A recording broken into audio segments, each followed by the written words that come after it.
Hi, and welcome to another edition of Colorado Real Estate Rock Stars, where you get to have your own private meet and greet with some of our biggest, best, brightest, the most awesomest real estate rock stars here in Colorado. Today, we are talking with Shay Dominguez from the Cutting Edge Realtors. And you are just going to love meeting Shay. We met not long ago on a transaction that we did together. And Shay, it was like the greatest transaction I'd had in a long time. So everybody, please meet Shay Dominguez. Hello, everyone. Thank you for coming on. I'm really excited to get to know all of you that are watching. Yeah. So you know what? When you're looking for a real estate agent to work with, I always say you got to make sure you got that personality fit, but you also want someone who just stays as cool as a cucumber through an entire transaction of craziness, because we had a super crazy deal.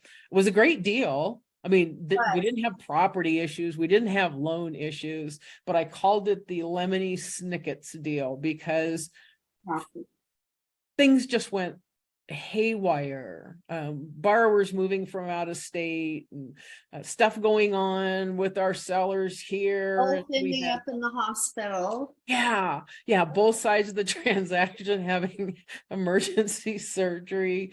Not that that was funny. It was funny afterwards. But anyway, so Shay kept her cool the whole time.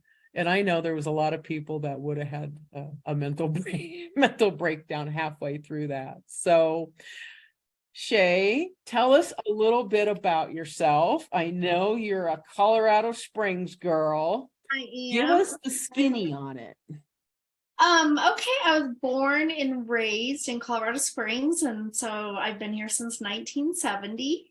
And I have left several times. College, I graduated from CSU. A lot of CSU Rams. My grandfather was the athletic director there. So, seriously?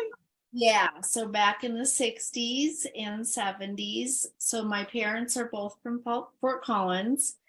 And so there was a lot of pull to go there, especially when my sister, who's a few years older, decided to go to CU last minute. I knew if my dad was going to keep his sanity, I had to go to CSU. So somebody had to. I had a great college. Somebody had to. I loved every minute of it. I fell in love with numbers. And so the degree that I went for in college was finance. And they asked me, do you want to choose a major? And I did. I wanted to do real estate as a minor. So finance with a minor in real estate. And I graduated knowing I wanted to go down the finance route. I always had this dream of being on the stock market floor. I had visited there with my father and thought this is what I want to do.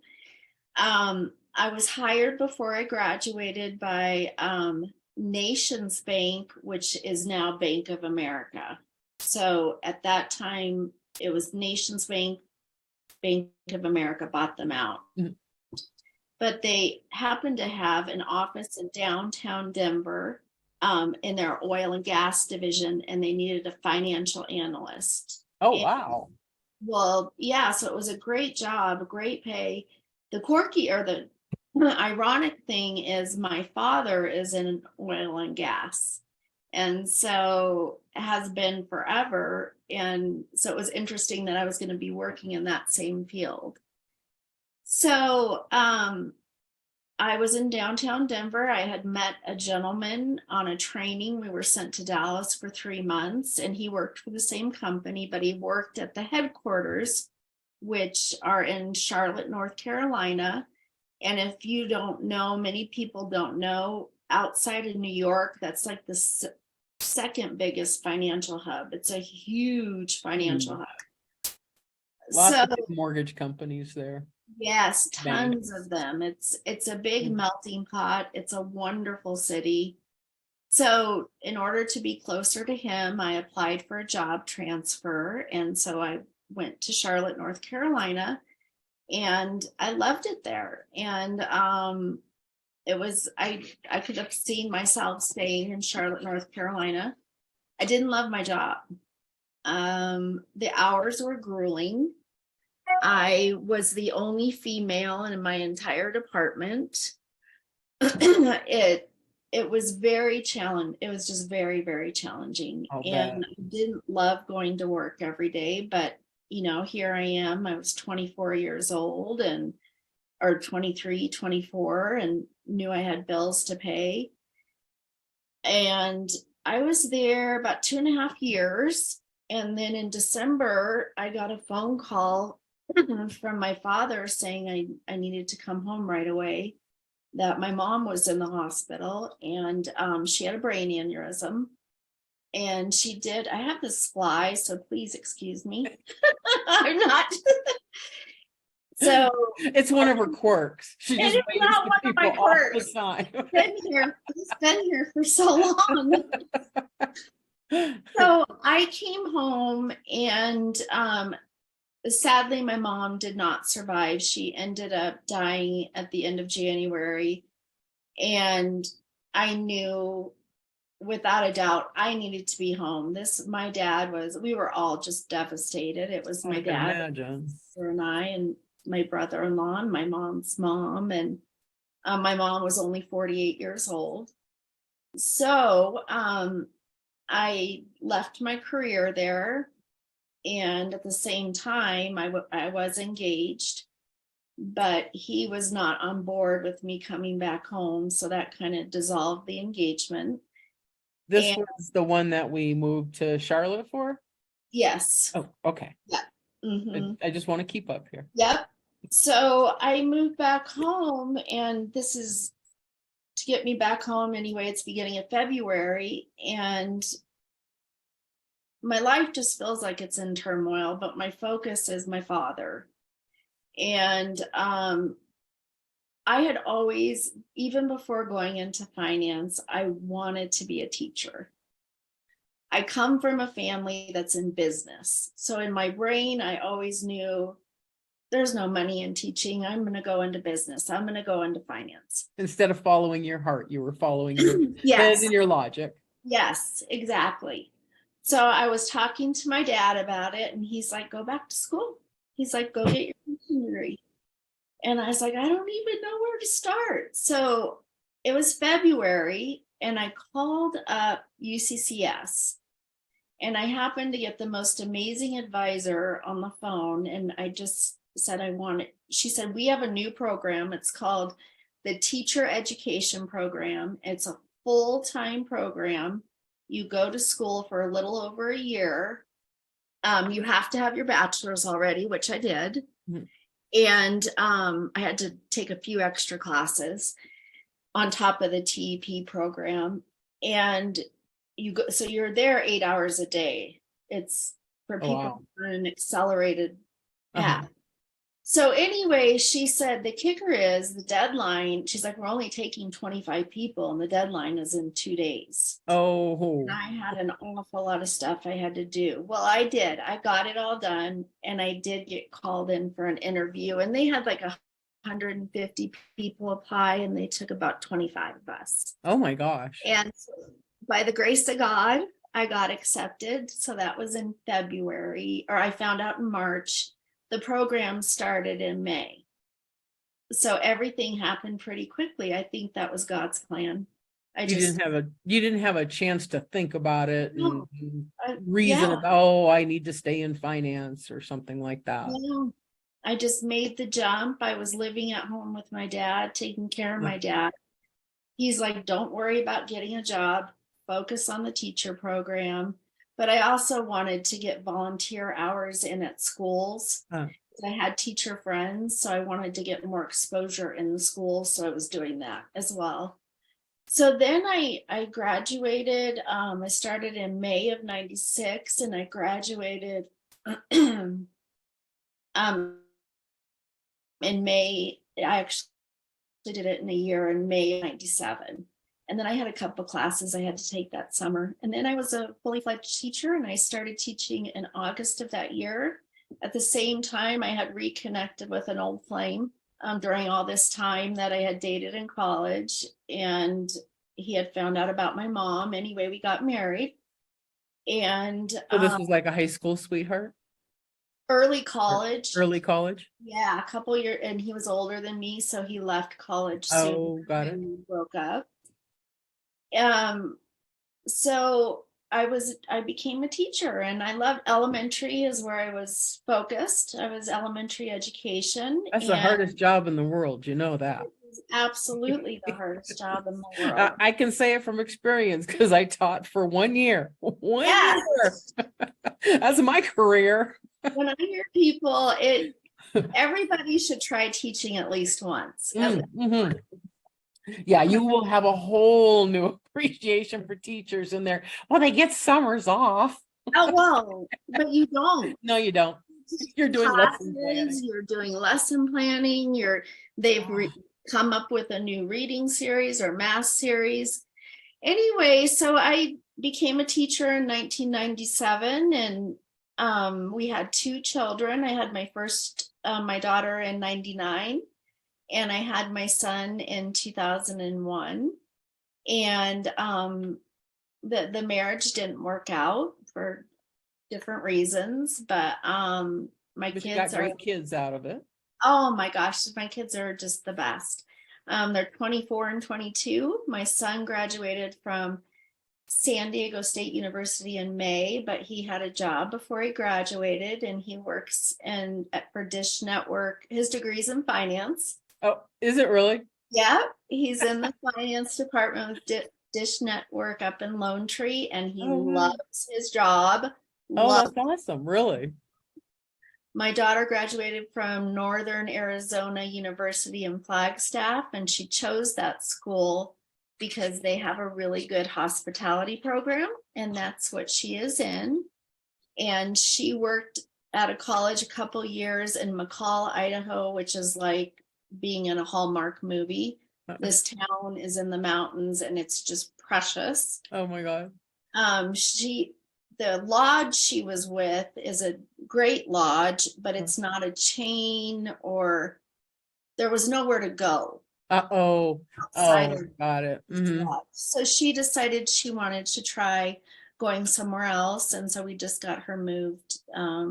As you know, she'll be working in Coeur d'Alene, living in Washington. So my kids At least she's in beautiful places, that's for sure. Oh my gosh. I was like, she's a good one. So flash forward, I continue to teach in elementary school. Gosh, over 15 years of my teaching was in 5th grade. The beauty of that job was where we lived was not close to my school. So it wouldn't be the school where we lived is not the school that my kids, go to. We had the best principal on the planet, and he was always like, your kids get to come to school with you. That was like his rule. If you teach here, your kids automatically get to go to school here. Oh, wow. Because the school I was at always had a long waiting list. We had really good test scores. This is the final school I was at. I started at a Title I school. Oh, did you? Yeah. I was in Title I when I taught. So this was not Title I, but so my kids went to school with me every day. My only rule was I would never teach them. I would not have them in my class. That would be the hardest my thing. rule. Yeah, that would be so hard, honestly, to try to teach your own kids in that setting. I just couldn't do it. My kids were always in my teammates' class, though. So so you still knew what was going on. Yeah. So that was such a great, wonderful blessing. And then they went to the middle school right down the road. So they still came to school with me every day and walked to the middle school. And then, of course, they're going to go to the high school down the road. And then eventually we moved over in this area. But in the back of my head, and I had been saying this for years, is when I get in a position, I want to go to real estate school, because I always was interested, even back in high school. I just didn't. I didn't know in college with that as a minor how to go and start my own real estate business and have enough money to do it. Hard. It's hard in the beginning. It takes money. Yeah. So this was always in the back of my head. But I knew one of my kids had to be at driving age, because between sports, being at 3 different schools, I'm at the elementary school, son is at the middle school, daughter's at the high school. I knew one of them had to start driving. So I just remember Addison wasn't quite driving yet, but she was going to be driving soon. I was sitting talking to my husband in a Panera parking lot, and we had just gotten out for summer. And it was the most rewarding year I had ever had in education. And I absolutely loved my class that year. I kind of developed the reputation as the teacher that was really good with kids with special needs. And so I was always requested for that because we had inclusion there. That last There year, wasn't a separate special needs class. they would go for certain things, but most of the time we wanted them in the classroom. So that year, I had eight special needs kids, significant. Oh my gosh. But I had another full-time teacher, special ed certified in my classroom all the time, and the aides. So it wasn't my class that year, it was the administration. Our administration, our beloved principal was gone by this time.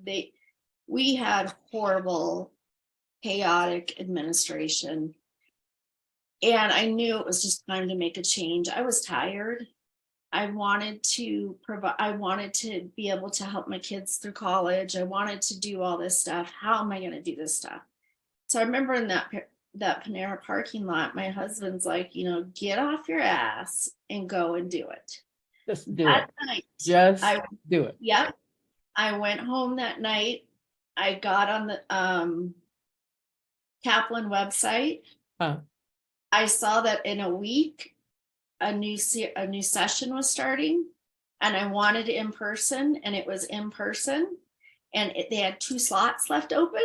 Oh my gosh. So this is kind of like the whole teaching thing all over again. Here it is. Gotta go. Jump in there. So that was in June. That occupied the rest of my summer. But I knew I couldn't jump ship from teaching yet. I'm not there yet. I've got to think about health insurance. At this time, my husband, was he with his new company? I think he was, and we did have health insurance. That was so important because my son has type 1 diabetes. So health insurance. Yes, you have to have insurance. Absolutely. I mean, not anyway, anybody should be without it. I'm just saying. No, but it was critical. So I got my license I passed my test on October 11th. I had to report to school on August 11th. School started. You're coming up on an anniversary here now. Yeah, it'll be 8 years on August 11th. Oh my gosh, that's awesome. And so then school started the 12th. I went back to school the 12th, and I had business right out of the gates. So I had people that knew I was getting my license. So for 1 year, I did both jobs. And at the end of that year, it was time. And some things happened. I don't know how you balance that with the amount of hours you had to put in teaching and the amount of hours in real estate. That's tough. Like I said, 1 year was all I could do because I go all in on everything. I can't do anything halfway. But those kids were so special that year, and they deserved 1000% of me. And the parents were amazing. It all boiled down to the administration. And unfortunately, sad to say, the principal at that time is who was making everything very difficult for me, very uncomfortable for me. So he got fired. Oh, really? Yeah, the following school year when I didn't go back, he was fired that September. And so, but everything happens for a reason, because that was my nudge to say it's time for me to go. And it was more so, it was hard for me to tell the families that the siblings are coming up and everybody, you know, they wanted Mrs. Dominguez, and I taught siblings after siblings. So anyway, after that year, I went full-fledged in. I was full-fledged from the beginning, but my focus. And I'm trying to think, I think I told you, my career started so great because my husband had a really good friend that he had worked in the construction industry with for decades. And he said, Pete's wife is a real estate agent and she's really good, Shay. We need to go out and have dinner. So we did go out and have dinner. Robin and I instantly clicked. It was instant. She's like, you're coming to Sell State. I'm care of you. And interviewed with Tom. They said, yes, we want you on board. She was just an amazing mentor. I mean, she set me up from the start just wonderfully. So it wasn't so much the program that Sell State offered, it was Robin. And we're still great friends. And unfortunately, her husband passed away from COVID. No. Yeah, in 2020. But she's, you know, she's doing amazing. She's still doing real estate. She's doing great. So anyway, then I got to that transition where, you know, the cutting edge came, and I remember there's a lot of teams at the cutting edge. I wasn't on a team at Sell State, and I remember, you know, I go meet with Gary and Amy, and I remember saying to Gary, do I need to get a team? Do I need to be on a team? He's like, you don't need a team. He's like, you are doing great. Keep doing what you're doing. You know, we're not here to change anything. So I'm not a team. I haven't been a team. I have my transaction coordinator, who is my everything, Jennifer Rouse. Big shout out. Do without you. And so that's how I got into real estate. But so go back to teaching. My daughter says one day, they really need some help at Doherty, Mom. Do you think you could spare a couple days a week and come help the teachers at Doherty? Some of the teachers have asked if you would sub for them. And I thought, she's a senior in high school. My son's still there. I was like, what the heck? You know, I'll go ahead and start doing that. And so that was in 2017. So I'm still in the schools 2 days a week. So got to keep your foot kind of in there. I love it because I'm at Doherty 90% of the time. There's a couple other schools that call me, but nice. I'm teaching my last group of full-time students that were third graders at Scott Elementary, or juniors. They'll be juniors this year at Doherty. Oh my gosh. I've been doing this with all my students. I've been seeing them off as they graduate. How fun. So I've still had that connection. I cannot tell you how many clients I get from my former parents, the grandparents, my former students, the staff. It just all works so well together. And it's funny, this will be funny to you because I know you were a teacher. For a year, 1 year, that my career. I go to school now when I go to sub there, and it's always usually the same teachers, to relax. Oh, God. Don't let other teachers hear you say that, right? Downtime, because with real estate, we're always on the go so much. Oh my gosh. That's funny. That's funny. People are like, you're so busy with real estate. Are you going to keep teaching this year? I already have 43 days on the calendar this year because they start calling me in May. Oh my gosh. As long as they're pre-arranged and it works, yeah. I'm all about it. So, and then I also have a niece. I had a niece and a nephew at Doherty. I have a niece still there. And she said, you promised me you will not quit teaching until I graduate. Aww. So I'm going to be a junior. But I like it still. And I take that money goes into, I still have para. I forget it's there. Nice. Yeah. Nice. Yeah. So it's another little income. Oh my gosh.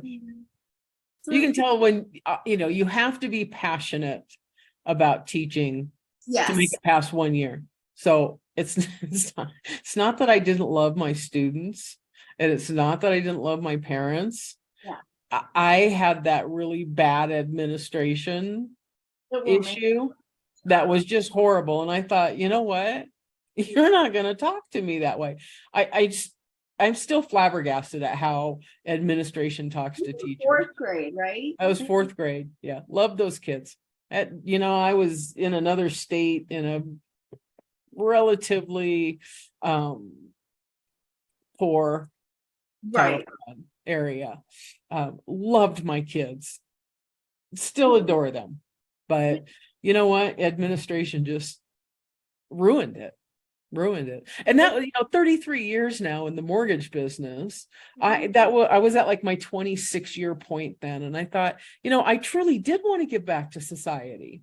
I Yeah. thought, my business has always been good. Oh my God, I came crying back to the mortgage business. Take me back, please.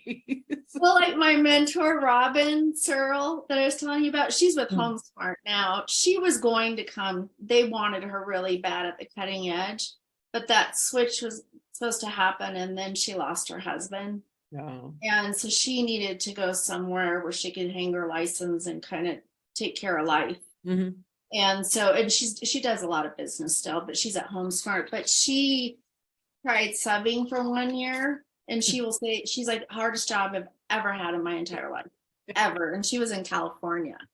Oh my It God. lasted 1 year. So you definitely have to be built for it. You have to love kids, all ages. With me, I was in elementary for so many years so now to be in the high school is refreshing for me. I'm gonna Oh, yeah. say this, please don't anyone hurt me, but elementary is a gazillion times harder than high school. I just think the management, and you have to stay on schedule, and Oh you my are gosh. teaching 5 or 6 periods a day, different subjects. The tiers, the lost lunches, the lost coats, the not Everything is a back to crisis. school. Yes.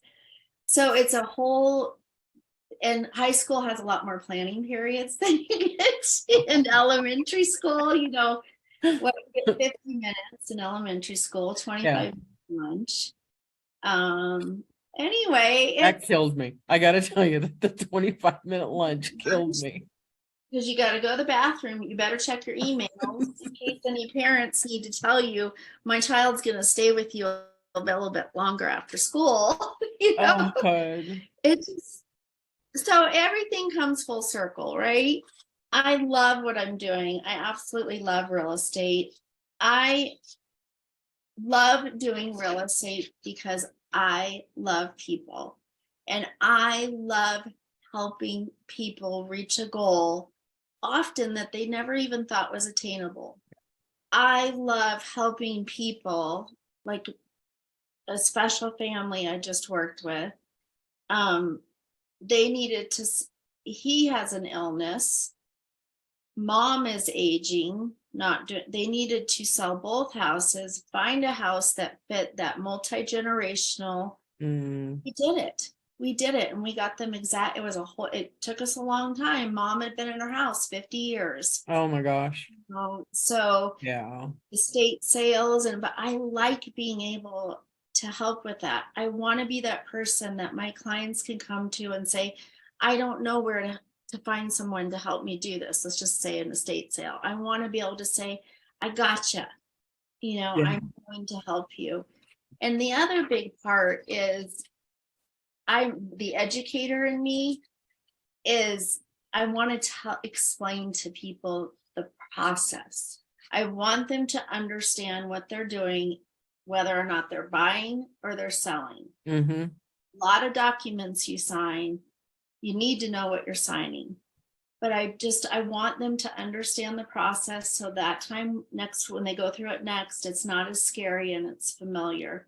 So I educate a lot. I'm a big educator, and I know you are too, because you've educated me. That's huge in our business. Mm-hmm. And Because it's scary. So that way, I just don't. I'm always looking out for my client's best interest. Oh, I know. I can attest to that. Yes. She took very, very good care of her seller during the transaction we did together. And And everyone just has a different situation they're coming with. And we know that was a difficult, we had a buyer and a seller that we wanted to make, they both needed this to happen so bad mhm. for their situations, and we made it happen. And be kind to people, be good to people. I want to be that agent also. When other agents see that they're going to work with me, I want them to be excited and say, I know this is going to be a good deal. I've got Shay on the other end. Oh, absolutely. And that's what I Jennifer, who was my buyer's agent, and I were Amazing. lamenting 2 days ago on another transaction we're doing, just going, oh, I wish Shay was the listing agent on this one. Because we just know, like, we worked as a team, and that's how it should be. And you are an amazing team player. Thank you. I am a team player. I'm not a solo. I want everyone to have participation, and I want us to solve the problem, not get angry with each other, not throw stones. Oh, And that happens. I've had, a couple of ugly deals recently where these agents, I'm just like, oh my gosh. there's no sense in it. We all want to help our buyers and sellers. Exactly. Same. We're trying to get to the same goal. And then when you talk about clients, like, I love first time home buyers, but I've also sold homes over $1 million. I will take the foreclosure. I like to help. I help all ranges. I'm comfortable in all ranges. I've sold a ranch up in Larkspur for $1.5 million. I wasn't really super familiar with ranches, but I knew it was coming, and I took a whole year to he told me we had to get through some other stuff, but I educated myself. I wanted to know exactly what I was selling. I will go to Denver, parts of Denver and Parker. I'm particular because I want to understand what I'm doing in the area. I became super familiar with Denver because we have family up there, and I wanted to be able to help my family. And for example, I told you this earlier, I won't go to Boulder because I don't understand that market. Mm-hmm. It's a whole different beast. I've got a sister there who's, building a house and selling a house, and she knows I'm not comfortable. I had a good friend of mine, and her husband passed away as well, and we had built their dream home here by Vantage, but all of her kids and grandkids were up north, and we knew that's where we needed to get her. It was close to family. So we were looking at Timnath and Fort Collins. Well, she wants me to be a part of the process, and I promised her I will be there. I will go to all the showings. I will do everything. But I said, Kathy, I've got to find an expert too up in Fort Collins. And so I called the group, Larry Kendall. Oh God, love Larry Kendall. The gal that I ended up working with was friends with the daughter-in-law of Kathy, my client. This gal, Bree, from the group, was amazing. Another team situation. Me, Bree, and Kathy, great team. And she was a cash buyer because she was selling her house here, but that's how it should be. And so I also won't take on something alone if I'm not 100% comfortable with it. If I need to get help, I want my clients to know I'm going to get the help I need to best service you. And that's huge, because there's so many that they want to be the expert at everything, and they don't want to admit that maybe they don't know about maybe a mixed use property or land or whatever it might be that someone is buying or selling. So Absolutely. Being able to just say, hey, you know what? I know the basics of that, but I've got to do some research, or I've got to get someone in here to help. That speaks volumes. That seriously speaks volumes about your confidence in yourself. You don't have to put on airs. And then trust me, Shay doesn't have to put on airs. Look at her. She's she's No. fun, she's gorgeous, she's smart. I'm always Yeah. learning. I'm a sponge for knowledge. I take a lot of classes. I listen to a lot of podcasts and I read a lot of books. It's just that is me. I'm in my car a lot, even more so now with going to Boulder, as you know. I always have a podcast on. I'm always trying to listen. It can be real estate related, it can be spiritual related, it can be meditation related. I try to keep it broad, and I just want to learn, and I love what I do. I love my job. I love real estate. I think I was supposed to be in finance for a reason. I know I was supposed to be a teacher for a reason. I will do real estate. Like I told my husband, I really don't plan on retiring, like ever. Like I can see myself doing this in my 70s. See, I'm that way. I have no interest in retiring. No. Because I think if I retire, as if there's no other loan officers out there, right, that can do things. But I think, well, what about my clients? What about the clients I have now that come back to me? What about those future first-time home buyers? That's I'm the end all to be all, right? Yeah. But you know what? Don't you think? I think working also keeps us energetic and young. I do. It does. It does. Keeps our brains. I was going to say, you know what, especially in this business when things are constantly changing. Mm-hmm. And we have no idea, we talk about the rates and all of that, but who knows what's coming with technology? Who knows what Zillow is going to do next, since they're trying to buy everything up? That's another thing the cutting edge does, is they're always keeping us up to date on that stuff, what's coming down the pike, what is new, what programs should we be looking at or investing in, and they're great with all of that. This is such a this is a business where we need that human contact still. Can you go online and do a loan app? Yes. Can you go online and look at houses on, the dreaded Z word or Redfin or any of those? Yeah, Realtor.com. Yes, you can go. You still need an advocate.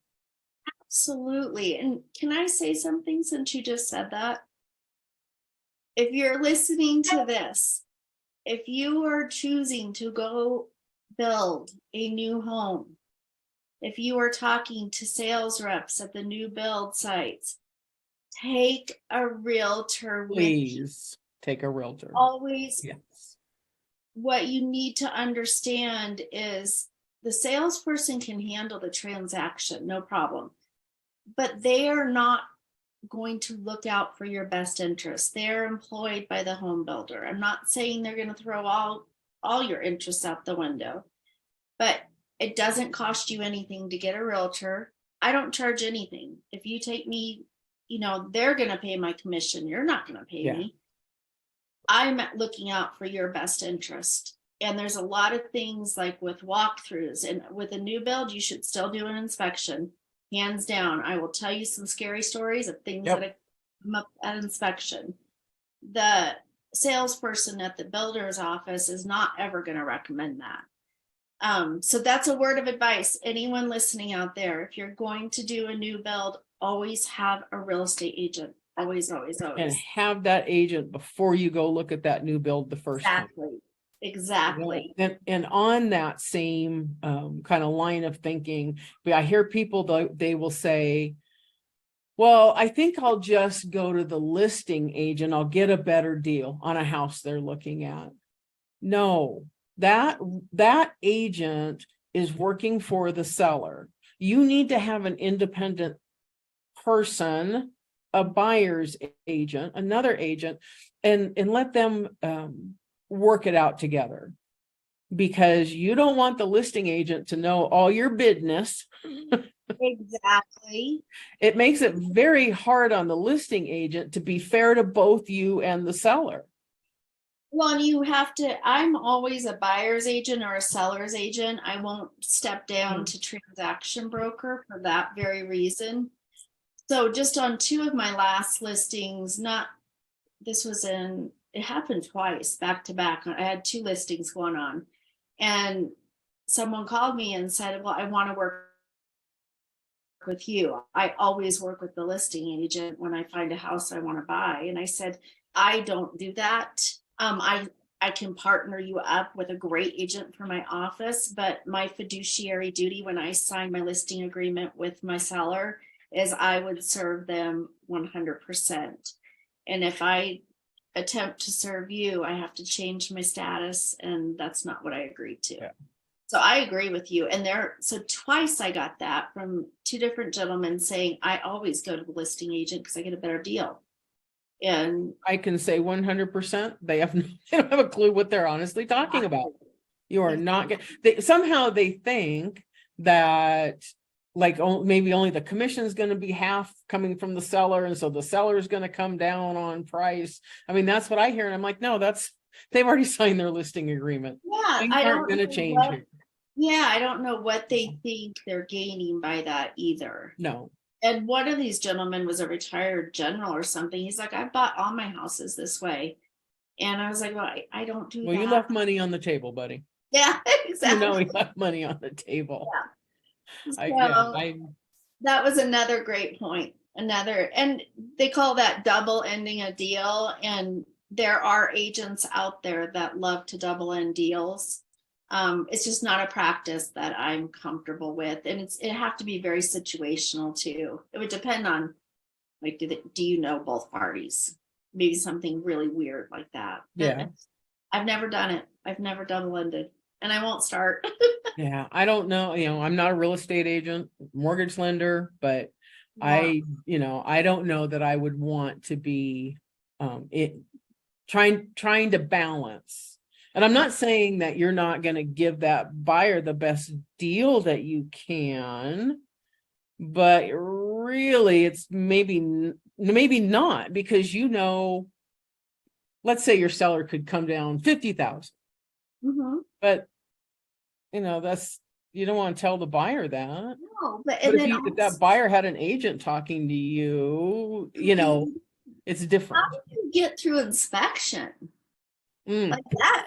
Like some of these homes, like one of these homes in particular, it's an original home and it's 50 years old. And like, how do you get through all that inspection? That I don't do that. That's a fine line to walk. But exactly. So when you're not doing real estate, which we know is a 24/7 job, pretty much. Yes. What do you do for fun? Well, I love working out. I go to the gym, I go for walks. I've been trying to stay physically fit my whole life. I used to do triathlons. My last triathlon I did, I was pregnant with my son. Oh my gosh. But I've always we like real pregnant? Like, yeah. Oh my God. I had trained so long for it, and then I found out I was pregnant. I was like, I'm just gonna keep on going for it. So oh my God. And I went for it at my own pace, and my sister did it with me. So it was fun. But that's really important to me. Just to stay fit and stay healthy and feel good. I love to travel. I've always been a big traveler. Find great passion with that. I'm a huge reader. I love to read. I do love to make art. Sorry, that's my son, and he rang through because I love to do arts and crafts, things around the house. I love to decorate, change the decorations in the houses, stuff like that. I love yard work. During 2020, my daughter and I started a fairy garden in the back. And so did you really? I love fairy gardens. It's just taken off. Really?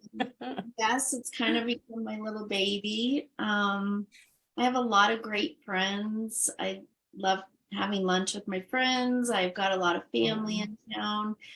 I have nieces that are excellent at sports. One of them, so I love when school's in, one goes to Liberty, one goes to Doherty. I love going to watch them compete. I actually have 2 nieces at Liberty, one in volleyball, one in basketball. And we stay busy. We have 3 grandchildren. My husband has a 37-year-old, a 35-year-old, and a 33-year-old. The 37-year-old and his wife we have 2 granddaughters. They are 6 and 8, and they are up in Johnstown. They're not far away. His baby, that's 33, just had her first child in March. He was early. He was 7 weeks early. So Oh my gosh. he's doing great. Oh, good. Good. And then his middle daughter, the one I was telling you about that has these amazing salons in Denver, is 3 months pregnant, due in February. And we don't know if it's a boy or girl yet. So, fun. So number 4 is on the way. Number 4 is on the way. And then my kids, it'll be a while before they have kids. They're still in their 20s. So I get to be like grandma around, twice. How fun. Yeah. Grandkids are fun. They are. They're send them home. They get, you can spoil them rotten. I like to get them all hyped up and then send them home. Exactly. Yeah. Exactly. You deal with it now. Here you go. So and I always make everything a learning opportunity. You want to go collect bugs? Okay, we can analyze them, So there's always a learning opportunity. We live a great, blessed life, with the job change.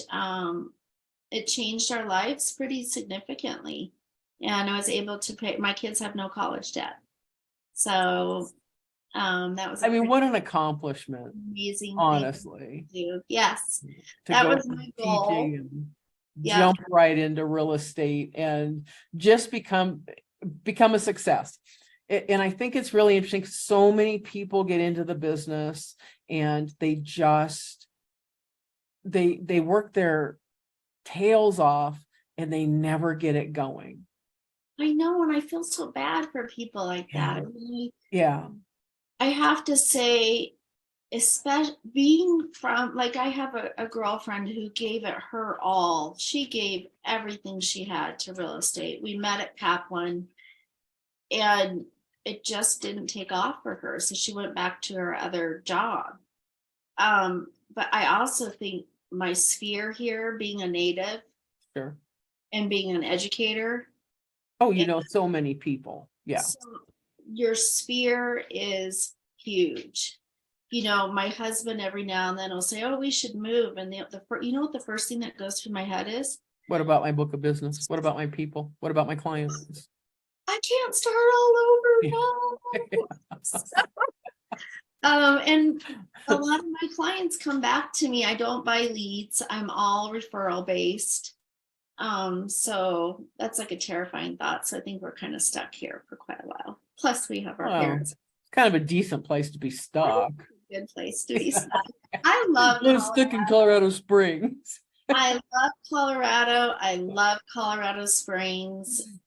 As a child, I was one of those that said, "Oh, I won't stay in the Springs," but I returned in '96 and here I am and I love it.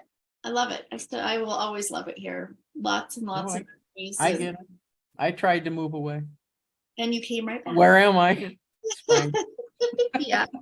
It's hard to leave. Right back. And my husband is great. He's been along this whole ride and he's always a great resource for me too. He's in construction. He's been in construction 35 years. Oh, nice. So he worked for home builders.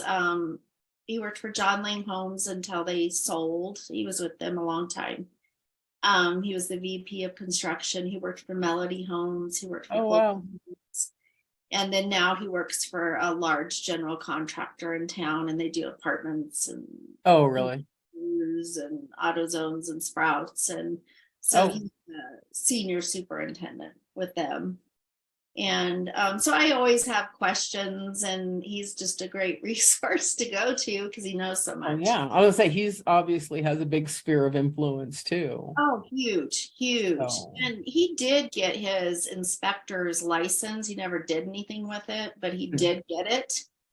But so, if he doesn't, I'll ask him, "Hey, I've never heard of this. Do you understand this?" If he doesn't know, he'll be like, "That's out of my scope. Maybe ask such and such." So It's a So good, having those resources, huge. And that's, he knows everyone at regional building. That's really helpful sometimes. well, you know, like literally every nook and cranny of this town, Oh, you know, 100%. having grown up here. Yeah, I You do. I know, really do. And I have, my dad and mom moved here in 1968. And my dad's been here since 1968. And he was president of a large company for, 30 years. And another 10 years prior to that, just he was in the same company for 40 years. And then also his friends reach out to me, and that's another season of life, right? They're having to go to a nursing home. And so selling that house is emotional. It's oh emotional my for me. gosh, yeah. Yeah. We're just put in situations. I've had so many unique situations, and I'm grateful for all of them. All of them. That's awesome. Yeah. Did I not tell you guys the awesomest? This is my word of the day, not the most awesome, Awesome. the awesomest. One of our awesomest agents. So I just can't tell you enough about working with Shay. If you want someone that's going to take very good care of you and is going to let literally nothing rile her up, that's huge. I can't tell you how big that is in a real estate transaction. Just having someone calm. You get the education side of it. And I'm hoping one of my buyers soon will be on the other side of that desk, and we can do another deal together. So Me and let me too. tell you, there's a lot of agents I would not say that about.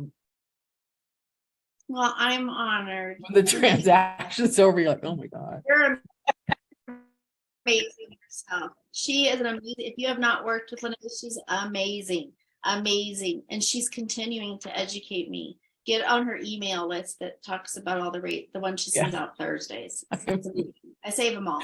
I'm all about education. I just make that stuff up. It's not, no.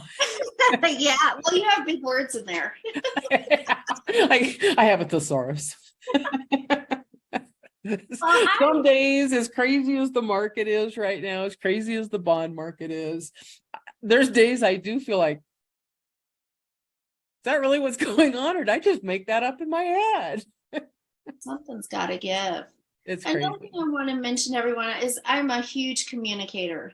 You will never not be able to get a hold of me, talk to me. Yeah, she answers her phone 24/7. Yeah.